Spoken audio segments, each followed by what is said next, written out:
Alrighty then. I've been working on the Daedalus some more, and I want to go over a few things, show you what I've been doing, and explain part of the assembly process and part of the lighting process, masking, painting, puttying, priming, sanding, etc. Now, as you can see here, this area on the neck, I'm going to mask on both sides of these ridges with masking tape. I've thoroughly sanded this entire thing after going over it with 2 coats of flat black and a coat or 2 of the base color. I'm also going to have to mask and putty here. After I get the masking tape on both sides of these ridges, I will putty that in much like I've done on the engineering hall, which I'll show here in a minute. Anyway, we'll see some progression on this part in the next video, as well as progression on other things. Now, this is one of the pylons, or the nacelles. And I want to explain a couple of things about painting, masking, lighting, etc. Now, I've assembled all of these pieces temporarily so that I can shoot them with flat black and then again with the base coat. What I'll do before that is I'll mask this portion where the pylon attaches and then mask for these parts to get a good glue fit where they go on the bottom of the nacelle. Now, each one of these little areas where there are connectors is where the rings go here, except for where the pylon attaches. Then you use these split rings. Now, I will show all that when I get to it, but I wanted to go ahead and touch on that now. Each one of these fits together, A, B, C, D, E, F, pylon attachment, and front leading edge, where the hemisphere goes for the nacelle dome. You put the rings in each one of those places according to the directions, and then you put the split rings where the pylon attaches. So I'll mask here and here.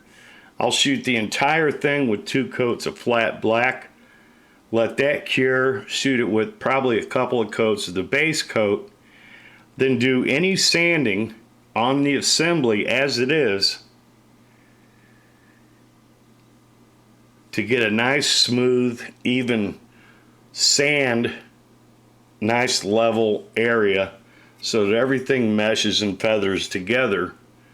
Then I'll pull these parts apart and start running wiring. Only when I'm getting ready for final assembly will I add the rings and the split rings so that I've got room to attach or to use the decals.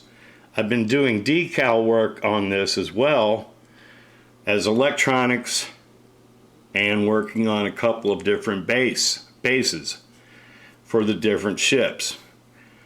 Now, Jack Matthew wants his ship to be the USS Archon. I'm going to make this the USS Defiant. Now, I've also been coming up with some Mirror Universe decals to go along with it, and some 3D Mirror Universe decals.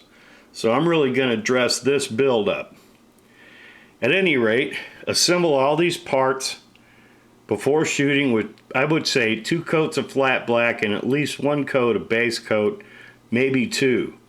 Sand everything down, only putty where you absolutely have to, and then shoot 1 final coat, let it cure, pull all the pieces apart. Run your wiring, attach your nacelle pylon, and then move forward from there. I will be including pictures of the directions in this video.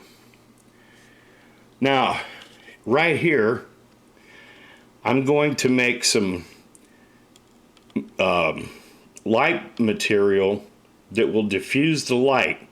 I'm also going to show you a little trick on how to get nice colored lights without having to use colored LEDs. So for instance, Jack wanted this to be red like the impulse engine. Okay, so what I'm going to do is I'm going to use some PETG that has been sanded on both sides to diffuse the light, and then I'm going to use markers, permanent markers, to color the areas that I want red. Now I'm going to go ahead and show that real quick. Be right back. Okay, now as you can see here, this is nothing more than, as I spoke to in a previous video, some PETG out of a Coke bottle. I sanded both sides to diffuse the material to allow the light to show through without hot spots. Additionally, I did a test here with permanent markers, because this is the colors that I'm going to use for these landing light details right here. And I'm going to use the red, which is showing up orange in the video, but really it's red. I'm going to use this red around here as the impulse. So all I'm going to do is take this PETG, lay it across the back of the pattern where I've marked from the inside of the aft end of the engineering hall. See here? I place this up against the back of the engineering hall, come in behind it with a marker, and marked where I'm going to cut this PETG. So let me go ahead and cut those pieces, and I'll be right back. Alright, so there it is. There's the bottom. Now I put a couple of different, I went over it a couple of times. I will go back over the yellow and the red a couple of more times to kind of bring up the saturation. Now, as I said, I've been working on the decals, but I need to find the exact diameter and the length, and this is almost perfectly 11 inches from the end of this detail right down to this portion of the nacelle.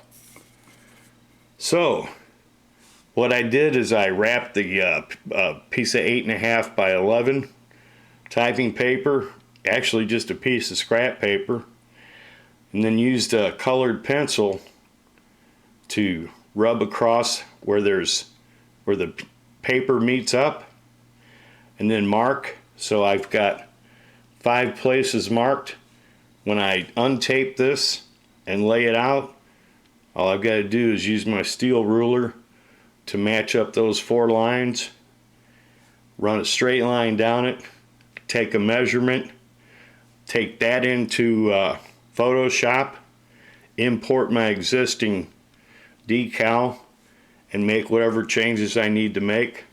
And this gives me a perfect length and width for the backing sheet of what will be the decal for both nacelles.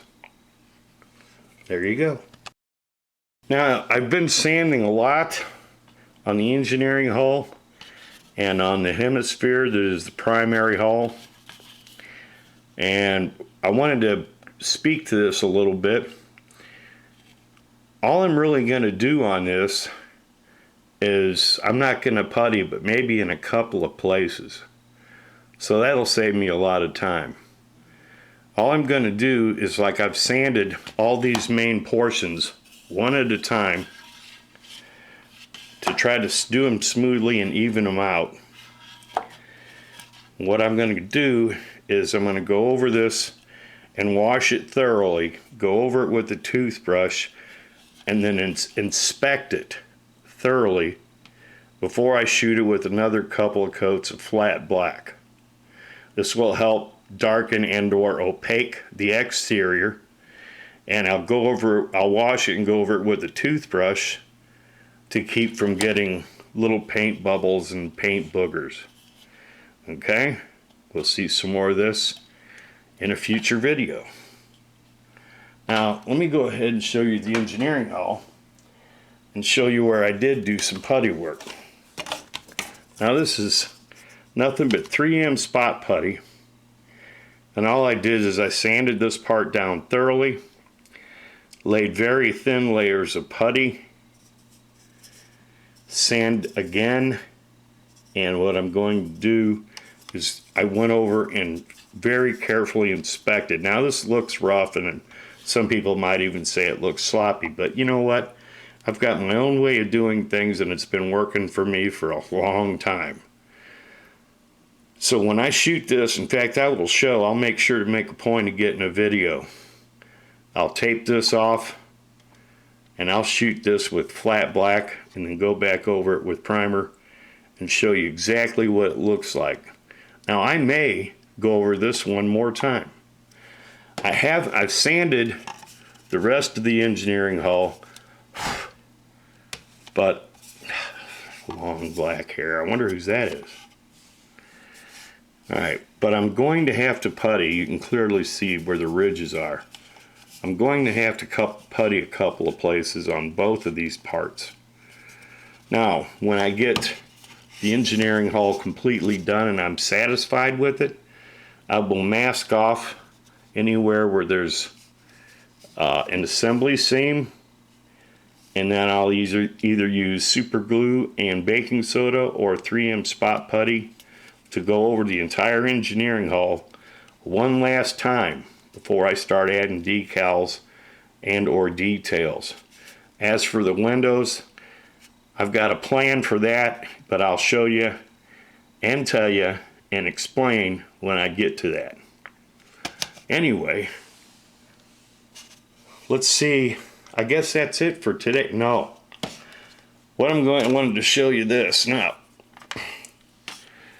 I did some demonstration on lighting on the rear end of these nacelles in a previous video. I'm going to do exactly the same thing I did with the engineering hull. I'm going to trace out a little template on some of that PETG. Go ahead and super glue it back behind here. Make sure to account for the notch there. And then go over it with blue marker. This just keeps me from having to use multiple colors of LEDs and worry about the wiring, etc. Anyway, we'll see a lot more of all of this in the future. Okay, and here is the Shuttle Bay. Now this came in black, but if you look at it, light still shows through.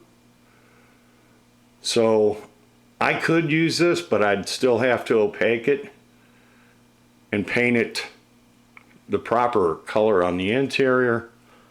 So I'm going to go ahead and use this one, which was gray. I used black Sharpie to opaque this. I've let it dry. Now I'm going to go back over it again with a couple of more layers. Then I'm going to shoot it with flat black. And then I'm going to tape it off and shoot it with white in here so that the LED will light evenly, and the white paint will cause the light to reflect and bounce around in there. And I will be using PETG inside for the windows. I will trace out a little template, cut it off, and super glue it back behind here, just like I showed in the rear of the engineering hull. Now, as for this, I already said that I was going to be lighting this with landing lights. Boop, boop, boop, boop, boop. I'm going to put the anti-collision light here. I've got a shuttlecraft. I'm going to have a lightable shuttlecraft that I'm going to have printed up for this. I've got decals for this. But what I'm going to have to do is I'm going to have to shoot this with at least 2 coats of flat black after I mark out where it attaches to the underside of the shuttle bay proper. Once I've done that, then I will shoot the whole thing, both sides flat black, because I want their light to come through only where I want it to come through. And I'm probably going to, when I get ready for lighting, on the back end of this, I'm probably going to use some PETG along these 2 strips, but I'll use fiber optics here for the anti-collision light. Alright, so that's the plan. More to come. At any rate, no need for multicolored LEDs or anything.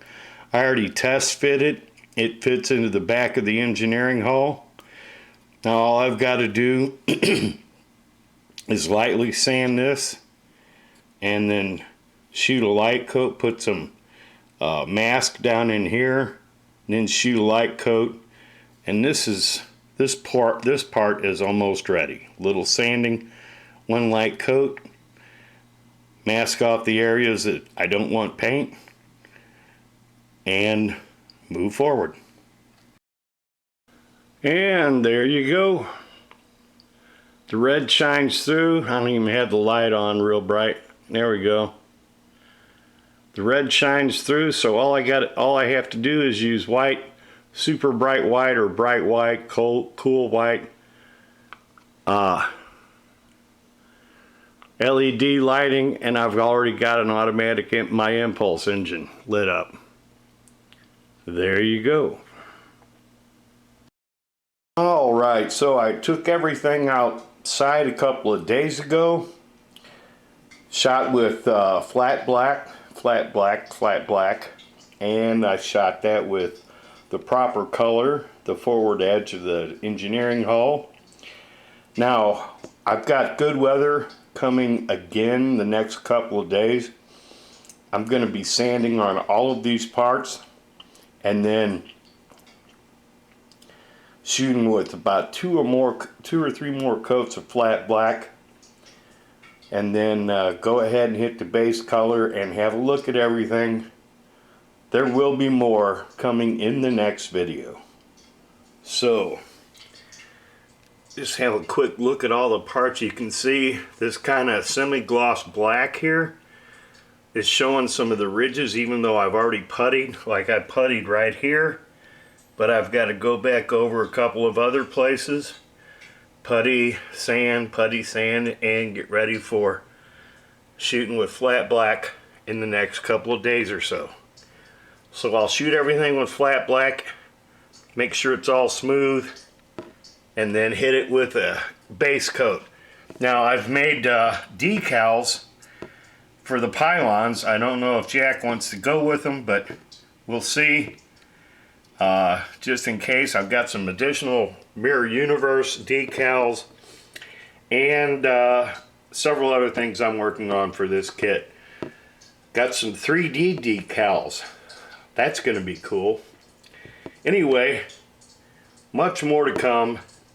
Take care and keep on trekking. More lighting, more blinkies, more decals, more. Oh.